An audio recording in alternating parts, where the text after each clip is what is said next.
So let me be very clear. The United States is determined to prevent Iran from acquiring nuclear weapons.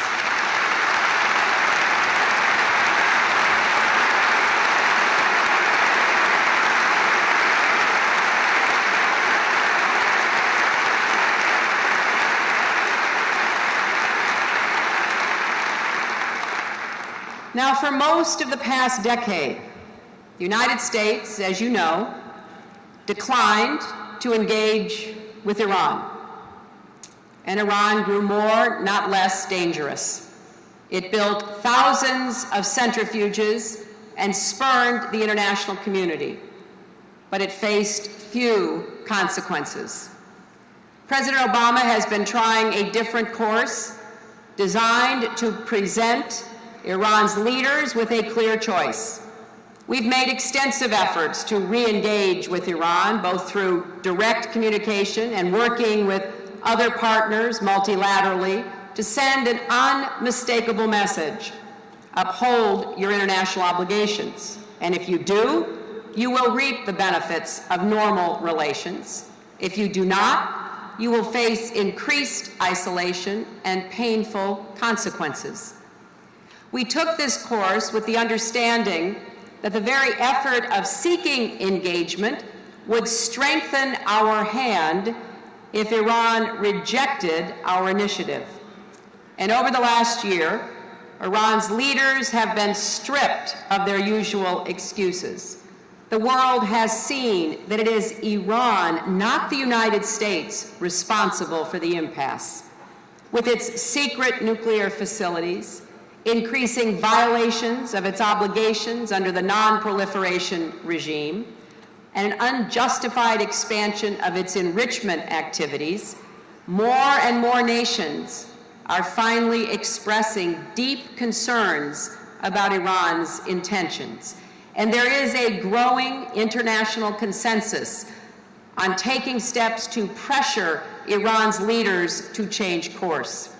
Europe is in agreement. Russia, where I just returned from, has moved definitely in this direction. And although there is still work to be done, China has said it supports the dual-track approach of applying pressure if engagement does not produce results. This stronger consensus has also led to increased cooperation on stopping arms shipments and financial transactions that aid terrorists, threaten Israel, and destabilize the region. We are now working with our partners in the United Nations on new Security Council sanctions that will show Iran's leaders that there are real consequences for their intransigence, that their choice is to live up to their international obligations. Our aim is not incremental sanctions, but sanctions that will bite.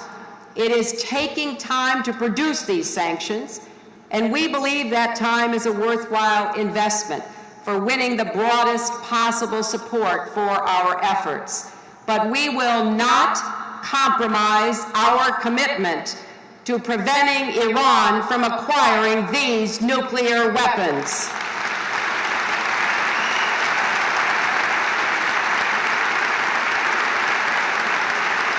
It is our devotion to this outcome, two states for two peoples, secure and at peace, that led us to condemn the announcement of plans for new construction in East Jerusalem.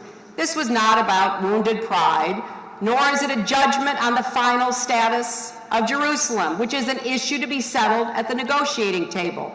This is about getting to the table, creating and protecting an atmosphere of trust around it, and staying there until the job is finally done. New construction in East Jerusalem or the West Bank undermines that mutual trust and endangers the proximity talks that are the first step toward the full negotiations that both sides say they want and need. And it exposes daylight between Israel and the United States that others in the region hope to exploit. It undermines America's unique ability to play a role, an essential role, in the peace process. Our credibility in this process depends in part on our willingness to praise both sides when they're courageous and when we don't agree to say so, and say so unequivocally. We objected to this announcement because we are committed to Israel and its security, which we believe depends on a comprehensive peace, because we are determined to keep moving forward along a path that ensures Israel's future as a secure and democratic Jewish state, living in peace with its Palestinian and Arab neighbors. And because we do not want to see the progress that has been made in any way endangered.